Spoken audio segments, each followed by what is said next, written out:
Ignition running. Liftoff. We have a liftoff.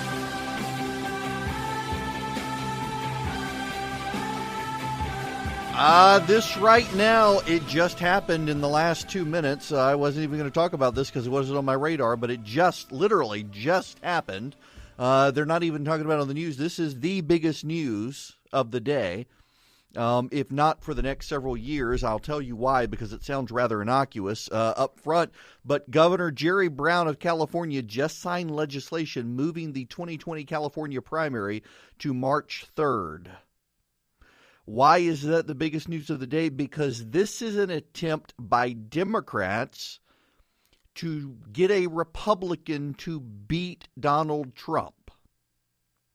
You see, the Democrats think that if they move the California primary to March 3rd, it would be the first major primary after Iowa and New Hampshire, which both parties require to be first. The first caucus, the first primary. So then you move California to March 3rd, and it allows a moderate Republican, with the help of Democratic voters in California, to hand Donald Trump a massive defeat. California has the largest delegate slate in the Republican Party.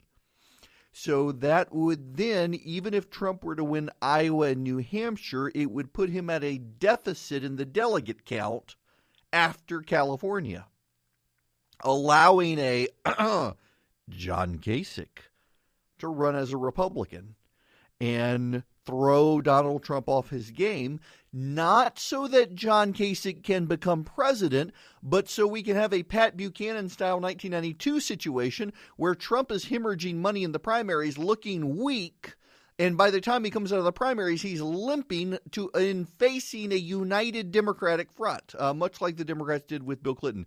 This just happened. It just came online. He just signed the legislation in the past 7 or 8 minutes, but it's a very big deal that's flown under the radar.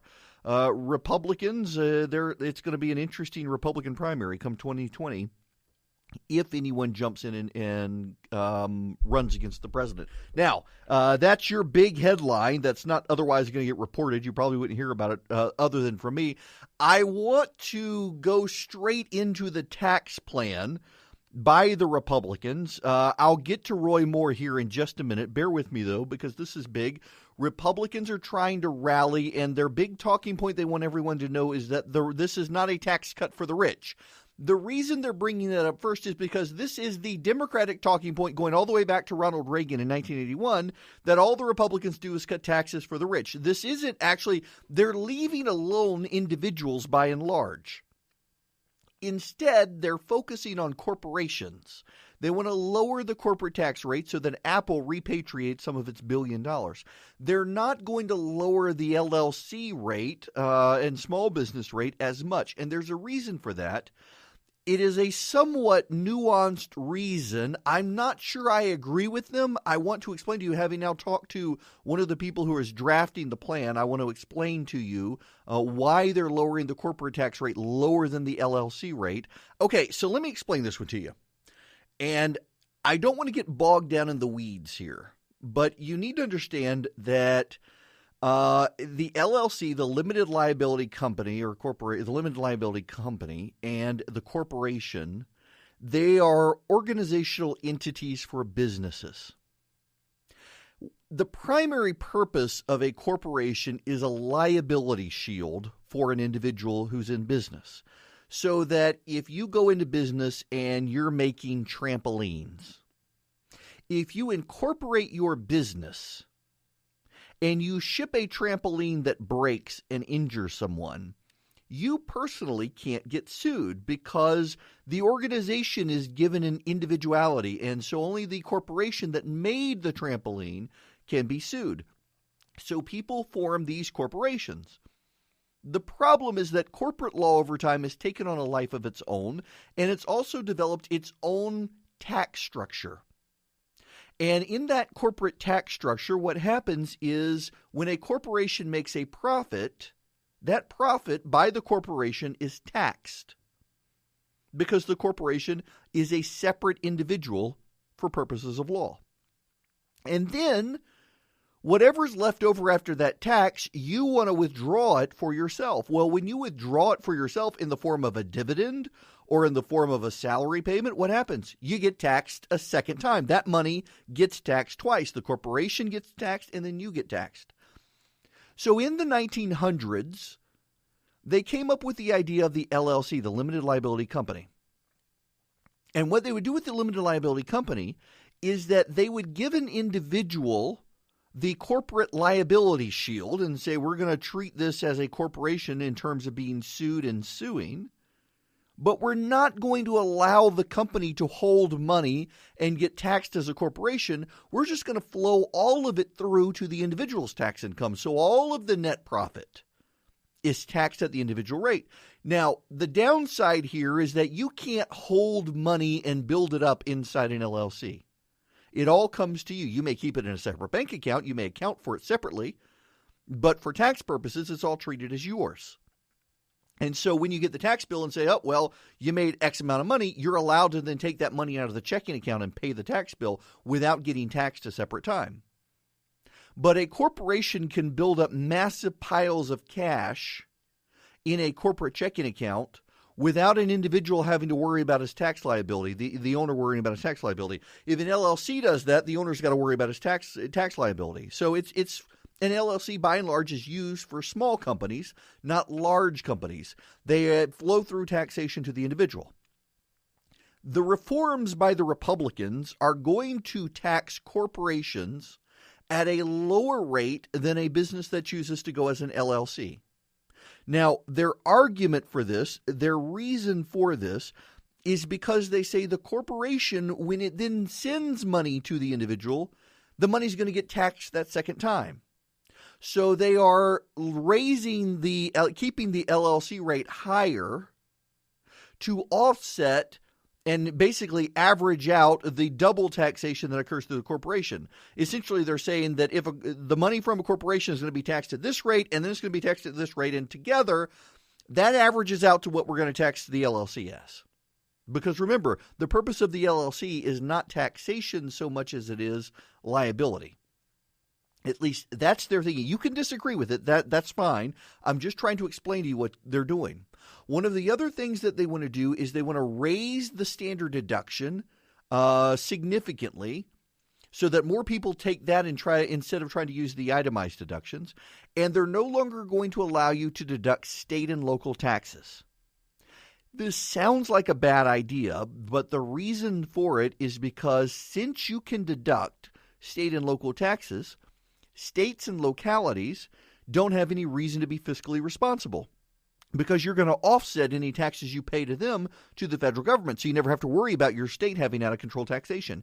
You get rid of the state and locality tax deductions. Suddenly you have to be concerned when your state raises taxes. Your state governments no longer get a free pass. This is hugely controversial in Democratic states.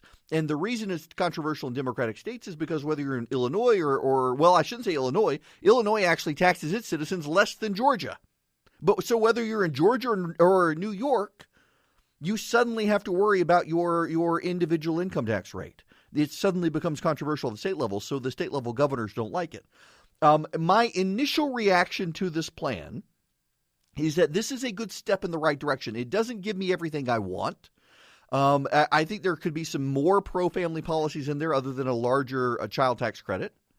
And I think that they should have overall tax decreases, not just tax reform, that this should increase the deficit, not be deficit neutral, that everybody should get a tax cut out of it.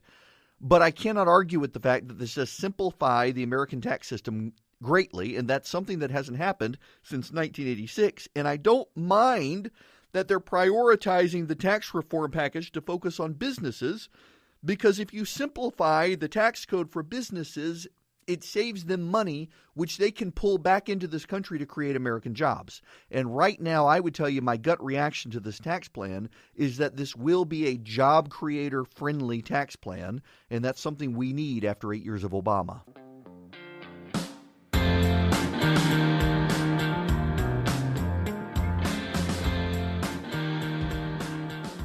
So for the average American, they will save $1,000 a year on the Republican tax plan. There are already liberal reporters. Now pay attention to this. This is, if you only pay attention to one thing on this show today, this is it right here in the short segment.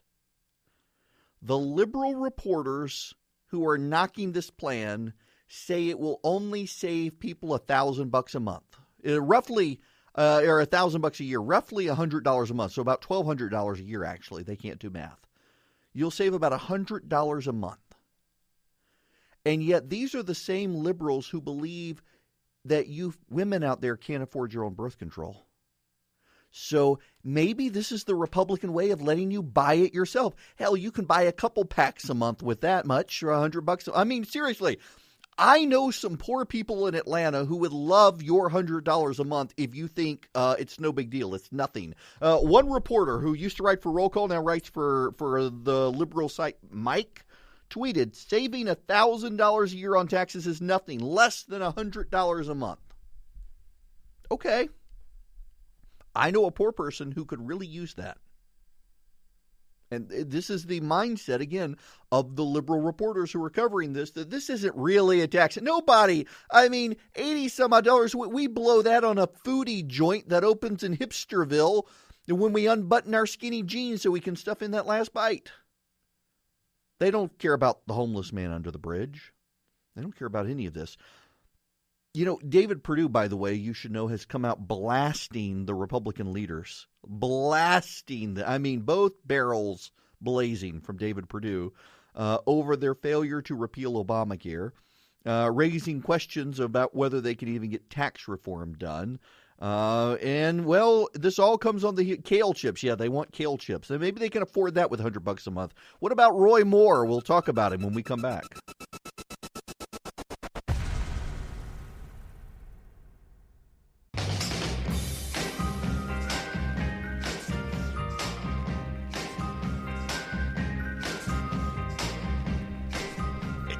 I think I have a accurate definition of white privilege. Young millennial white reporters saying $1,000 a year really isn't a big deal. There's your white privilege right there. Yeah. Wow. This is amazing. Okay. David Perdue is blowing up congressional leaders for their failure to repeal Obamacare, casting doubts on whether they can do anything. And this comes on the heel of Mitch McConnell's no good, terrible, very bad night. Roy Moore, he's not elected to the Senate, but he's won the Republican primary, which in Alabama is all but getting him to the Senate. By the way, I have heard, and there's credible satellite flyover evidence to suggest that Alabamians have stockpiled, no less, septic tanks. And once they figure out how to drive them, they're going to invade Georgia. You just be on the lookout for rednecks driving septic tanks. I'm just saying. In any event, Roy Moore has won the Alabama Republican primary. He campaigned on, and this is what reporters miss. And, you know, reporters have narratives. Reporters have things in their mind, and it's very hard to get a reporter to deviate from the things they think are true and the narratives they want to paint. And one of the narratives is that Donald Trump is bad and everything Donald Trump touches is ruined, and therefore Donald Trump supported Luther Strange, therefore, of course, Luther Strange was going to lose. But this isn't really true. I know a great deal of people who supported Roy Moore, and all of them were diehard Donald Trump supporters. And none of them believed that Donald Trump really wanted Luther Strange. Every single one of them, to a person, believed he really wanted Roy Moore. This is another one of those cases, and it took me a while to figure this out too, but most national political reporters are failing miserably at figuring it out, about taking Donald Trump seriously and not literally. The voters in Alabama took Donald Trump very seriously, that he wanted a disruptor who would fight Mitch McConnell. They did not take him literally that he meant Luther Strange. In fact, they knew better. Roy Moore is the most Trumpian candidate in America today. And he is probably going to be in the United States Senate, although I wouldn't put it past Mitch McConnell backing the Democrat privately. I really wouldn't put it past Mitch McConnell to do that, because Mitch McConnell is all about Mitch McConnell. He's not about the Republicans. He's not about the president. He's about Mitch McConnell. And if Roy Moore gets to the Senate, it would rock Mitch McConnell's world. So it wouldn't surprise me in the least little bit if they help the Democrat in Alabama privately, subtly, latently, behind the scenes, help the Democrat. But this was all about Mitch McConnell. You know, back in 2010, conservative Tea Party activists decided to fight the Republican establishment. They felt like the Republican establishment was cutting too many deals with President Obama. So they went out and they recruited guys like Marco Rubio, and then they saw Mitch McConnell support a guy like Charlie Crist. So they went out and they supported a guy like Rand Paul, and they saw Mitch McConnell back Trey Grayson. And they challenged Bob Bennett in Utah, who was basically phoning it in, and picked Mike Lee. And they saw Republicans pour everything in to oppose Mike Lee. And when Bob Bennett didn't make it through the Utah State Convention, they backed the opponent. I can't even remember the opponent's name, but they backed the opponent against Mike Lee. And then in 2012... They backed Jay Norton over Ken Buck, and when Ken Buck got the nomination in Colorado in 2010, you'll recall, they took all of the money budgeted for Colorado and moved it to California to help Carly Fiorina lose that race. Ken Buck lost by 1.5 points, winning independents. He was the only Republican to get over 40% in Colorado that year. He got 48.5%, almost won. But the GOP had spent their money trying to blow him up and then wouldn't help him across the finish line. And it was all Mitch McConnell's doing. In 2012, they backed David Dewhurst to stop Ted Cruz, and they lost. Time and time again, Mitch McConnell has backed establishment pukes against conservative heroes. And the establishment, well, they finally made the base so mad that in 2016, the base said, you know what, let's just burn it all down. Let's back Trump. So then you get to now, Jeff Sessions goes to the administration. Nobody in Alabama believed that Donald Trump really wanted Luther Strange there. And they certainly didn't believe Luther Strange when at the very last minute he started campaigning against Mitch McConnell. The fact that both candidates, though, in Alabama campaigned against Mitch McConnell tells you everything you need to know here. This was not a race about Donald Trump. This was a race about Mitch McConnell. And the beatings in primaries will continue until Mitch McConnell is beaten.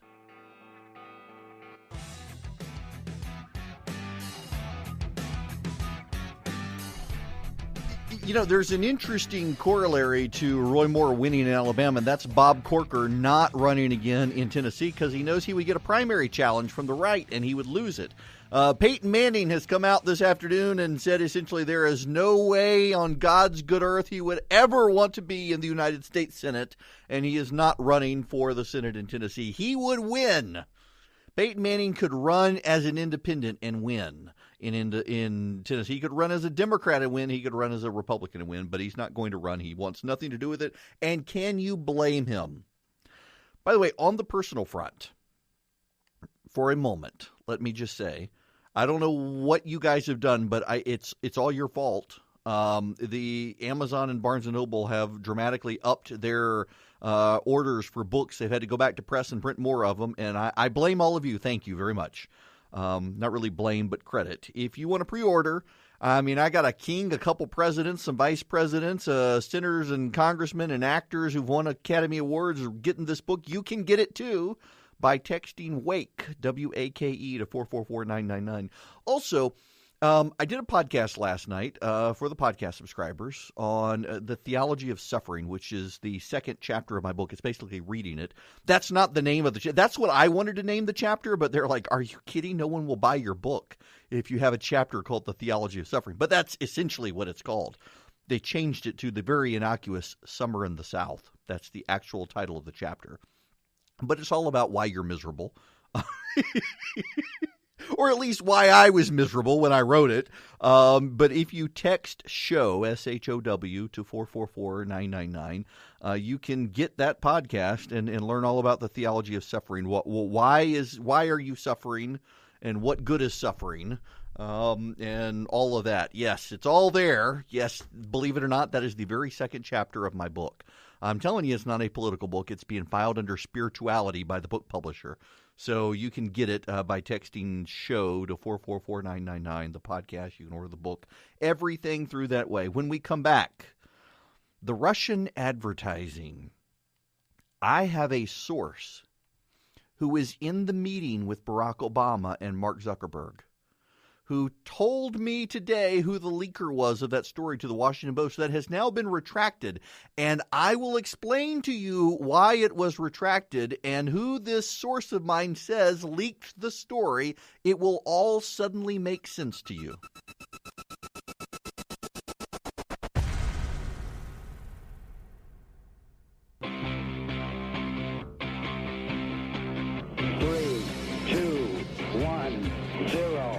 Engine running. Liftoff. We have a liftoff. I'm just going to begin with a pet peeve here, and this will only take a minute. Here's a piece at the Patheos website. Southern Baptist preacher affirms polyamory. That's right. He is a poly-affirming Christian leader.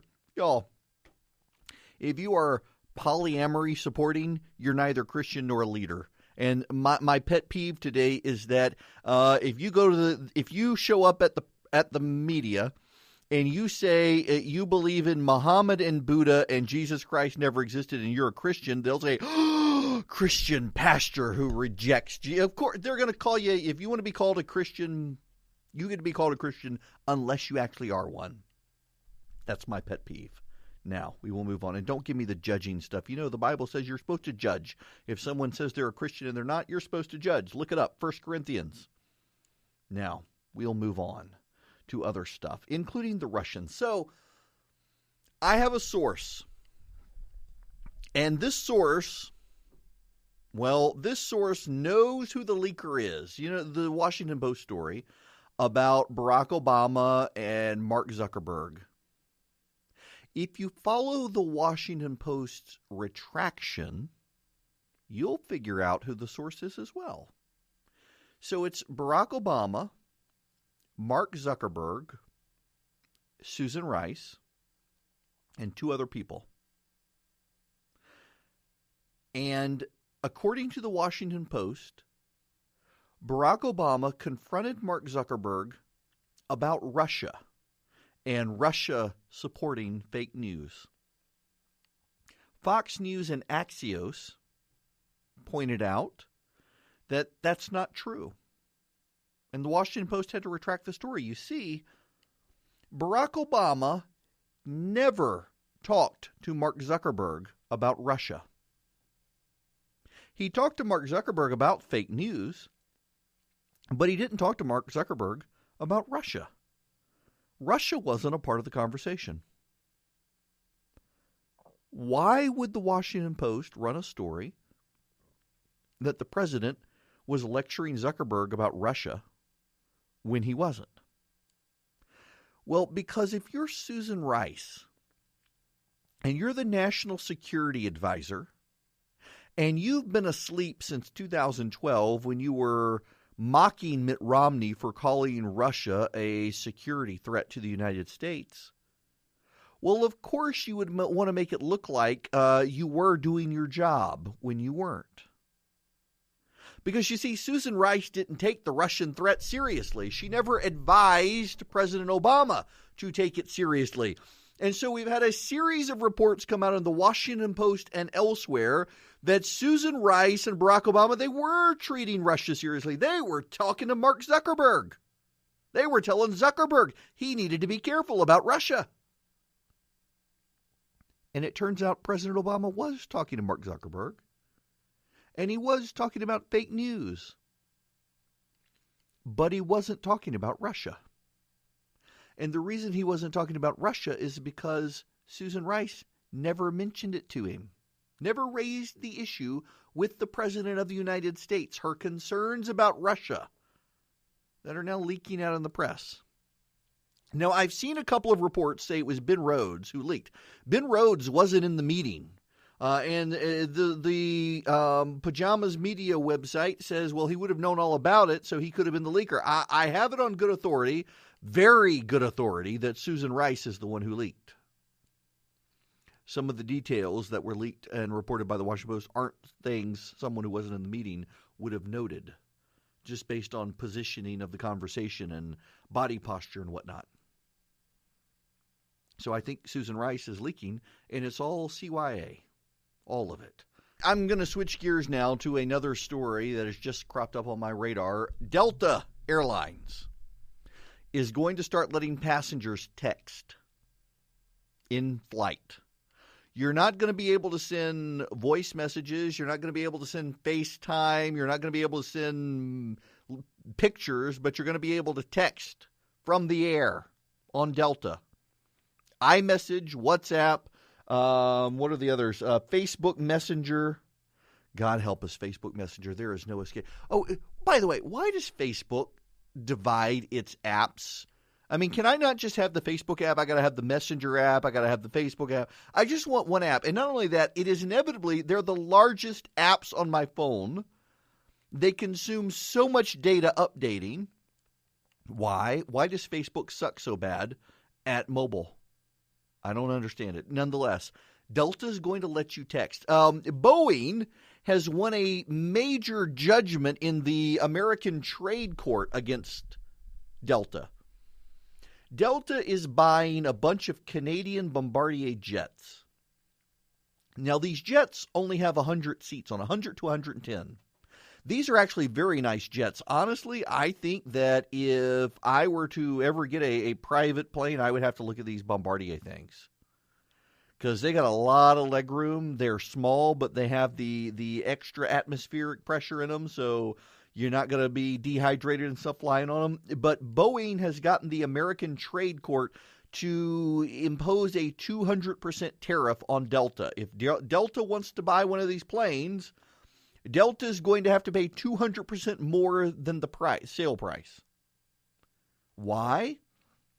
Because Boeing alleges that the Canadian government helped Bombardier sell these jets to Delta at a discount price, and that's unfair. Never mind that Boeing gets subsidies from the U.S. government through the Export-Import Bank to make low-cost loans overseas. But here's the catch. Delta's buying these planes because they're only 100-seat planes. Boeing doesn't make a 100-seat plane. Delta doesn't want a 737. It doesn't want a plane with that much capacity because it's going to use these planes to re-energize smaller airports. Because, I mean, you fly into Baton Rouge, Louisiana, where my parents live, you're not going to be able to fill a 737. But you could fill one of these CR5s or whatever they're calling them.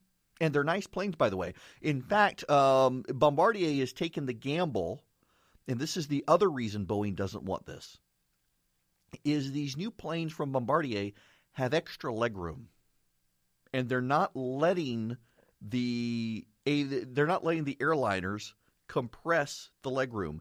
They've designed it in such a way that you can't structurally compress the seats to give up all the legroom. And they're banking on the fact that you start flying on these planes, people are going to say, Boeing, what the hell are you doing with my legroom? I can fly this plane and it's got legroom and I'm comfortable. And your ticket may cost $5 more. And the airliners are starting to look at this. JetBlue is looking at it. And one of the other airlines out there looking at it, thinking, I really think that I want to fly on one of these planes. And Boeing's going to look bad. And I know I've got several people texting me that you can rearrange a Boeing to get your capacity down to 100. And based on the comparable schematics of this plane and the 737, they don't work. And that's Delta's point. And that's one way Delta actually thinks it's going to get out of paying the tariff. is because if it was bidding for comparable planes that Boeing could serve up, then they would be okay. But the schematics of this plane is not going to work for them based on what Boeing has. And so they're hoping to get out of this. Otherwise, Delta would be in a world of hurt. They would have to cancel the deal, and Boeing hopes they would go with them. I don't think Boeing would, or that Delta would go with Boeing. I'm excited about these new planes, actually. I realize they're Canadian. They're not Boeing. But, Boeing gets subsidies from the Export-Import Bank. They don't call them subsidies. They call them a loan, but that's essentially what it is. And Boeing says they need it. Well, you know what, Boeing, if you give up your Export-Import Bank subsidies, then maybe, just maybe, I might be willing to be more sympathetic to your claim. Until then, I want the Bombardier jet that gives me more leg room than your plane.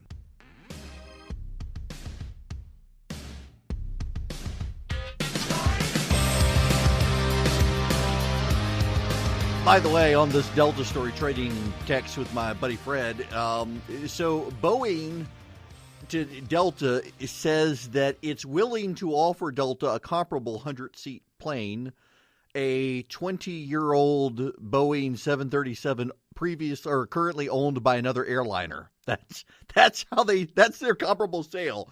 This new Bombardier jet is 20% more efficient, and well, it's new as opposed to the Boeing jet. My goodness. Let's go to the phones. Austin and Vinings, you're up next. Welcome. How we doing, sir? Good. How are you? I'm doing good, thanks. I'm actually down by the airport right now. Oh, God bless you. Yeah, I've actually got to catch a flight out tonight going to work. I do fly for the airlines. Just wanted to comment on the Boeing and Delta deal. I'm not sure how much you know about it, but I used to fly with the regional airline system here in Atlanta, and the word down through the grapevine was that when Republic Airlines was in trouble and going bankrupt, Delta then decided to give them, X amount of millions of dollars to help them stay afloat because they are one of their regional carriers. Mm-hmm. And the original order for those Bombardier series aircraft originally belonged to Republic. And so when Delta gave them that money to stay afloat, Delta said, oh, and by the way, we'll go ahead and take those orders. And what you've already discussed, that the Canadian government totally helped out Bombardier to sell those at a loss. Well, and, Bombardier apparently almost went under this past year. It had banked so much on the private jet market and its new 7000 series plane that has been delayed after delay after delay, that they had to have government intervention to keep themselves afloat. They really did. I'm also a former private pilot as well. I used to fly the small business jets and have seen that those Challenger jets and Lear jets that are Lear is now a Bombardier company. That's one of their biggest parts of the company that helps them. Awesome. I got to let you go there. We got a hard break right here, but thank you for calling in.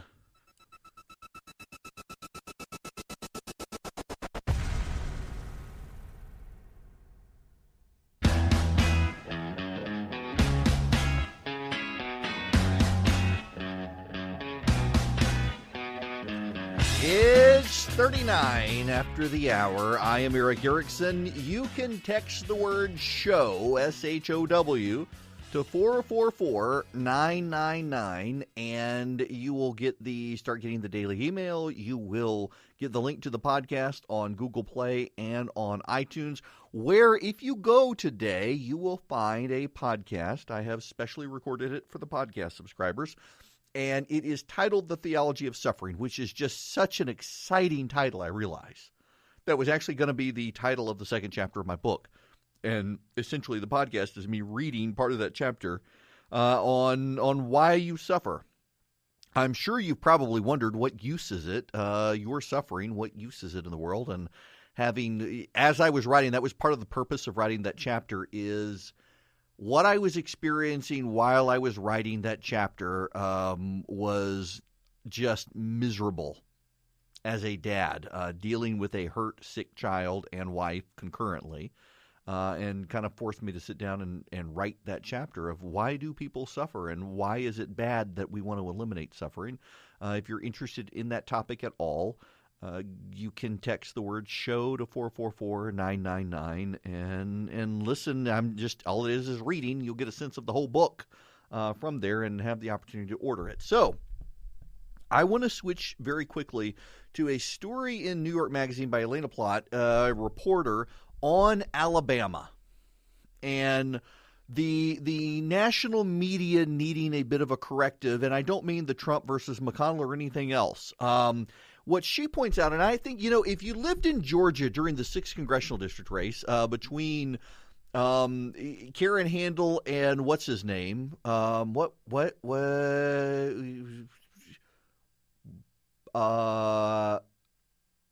was that guy's name? I'm thinking. Ossoff. That was it. Ossoff. That's I can't say on air while I was remembering his. Let's just say off. I was thinking something. Oh, I'm embarrassing myself on air. Is how I remember that. That's how I can't believe I never said that on air in reference to him. But yes, John Ossoff. That's it. Oh, wow. So, whatever happened to that guy? I heard he moved back to London. Real commitment there to the area.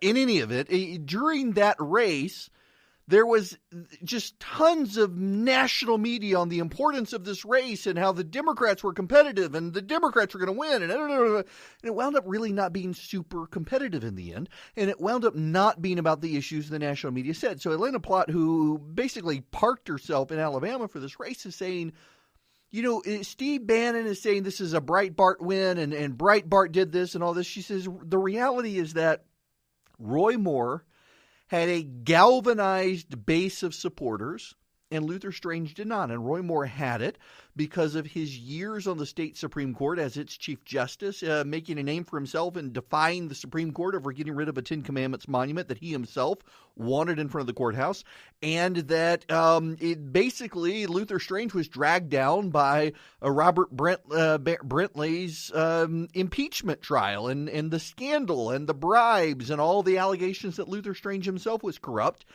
And that this entire national narrative of Trump versus McConnell and whatnot, it played well for the national press. But at the end of it, all politics is local. And that is something I think we who cover national politics, myself included, have to remember, is that ultimately all politics is local, including the Roy Moore versus Luther Strange race. No matter what those of us at the national level want to interpret from it, there are things that happen on the ground that we miss that are local and exclusive to the area. This piece is a good narrative correction for myself included, the national press, which often I have found does want to read more into stories than are there to shape them to a national narrative that they've bought into. And I would just be mindful of that fact moving forward with a lot of what you're going to hear from the national press corps about these sorts of situations. And it's only going to get worse moving forward into next year. I mean, for example, we had the situation in New Hampshire and in Florida where Democrats won seats that they weren't expected. Well, the Florida one wasn't that controversial. In New Hampshire, a Democrat won a seat that a Trump supporter won, or that Donald Trump won. And the issue here is that, well, the candidates were really bad. And that only goes so far because, there are years where bad candidates can win. But there are really a great many years where the candidate matters more than the issues. And if the candidate's not going to run a competent campaign, well, that candidate's going to lose. If the candidate's not going to dial for dollars, that candidate's going to lose. I was talking to Greg Dozal, who is running up for Michael Williams' seat. Now that Michael's running for governor, Greg running for his seat. Great guy. If you're in Forsyth, check him out. And we were talking about this a couple of weeks ago. He wanted to meet me, and it's like asking people for money is the worst. When I was running for just city council, I paid for everything out of pocket. I hated asking people for money. I still had to a degree, and I hated it. And he's going through that as well. And he's going to run against a guy who has a large wealth of his own. And I'm just, you're going to have to ask people for money, and it's going to be difficult. And, you're not going to like doing it. But if you're a good guy, it's going to come across, and he is. And if you're a genuine person, it's going to come across, and he is. And people want genuine good people in politics. They really don't want people like the guy who's running against him in politics. So they'll support him. And it really is one of those things where we all get wrapped up in stuff, but ultimately the fundamentals in campaigns still matter more than most things. Is the candidate good? Is the opponent bad? Are they going door to door? Do they have a grassroots plan? Are they knocking on, or are they raising money and dialing for dollars? And that stuff matters. And ultimately, in Roy Moore versus Luther Strange's case, the internal politics of Alabama mattered a great deal given the corruption scandal and everything else down there.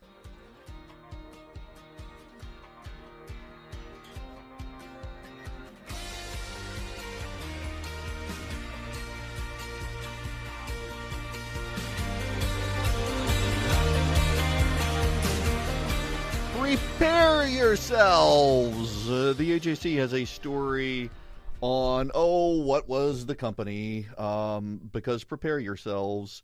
You can't serve God and money at the same time. The AJC has the story that expect the governor and Republican leaders to yet again sabotage efforts to get religious liberty legislation in order to attract money to the state of Georgia.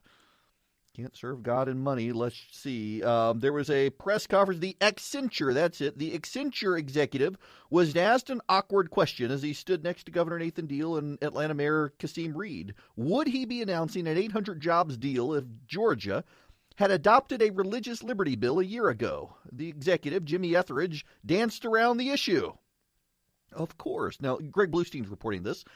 Georgia Republicans do not want religious liberty legislation. I think it is very impressive that Republicans in Texas are willing to fight for conservative values and can still attract business to the state of Texas with a competitive no-income tax state, and yet Georgia is really pooping its britches over the idea of doing anything to actually support its voters while they attract a bunch of Hollywood liberals to the state who wouldn't pee on them if they were on fire.